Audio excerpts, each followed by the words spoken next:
जम्मू काश्मीर रे प्रथम पर्याय निर्वाचन प्रचार शेष।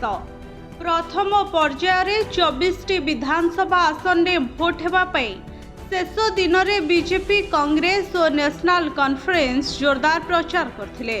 बीजेपी सह मैदान ने एकाठी ओह्लाइछंती कांग्रेस और एनसी। घाटीर प्रथम पर्याय निर्वाचन मैदान ने 219 प्रार्थी अछंती।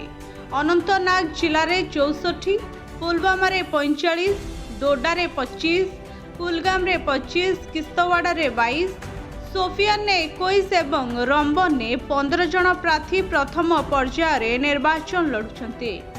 इति मध्यरे जम्मू काश्मीर रे 3 स्तरीय सुरक्षा व्यवस्था करा जायछि।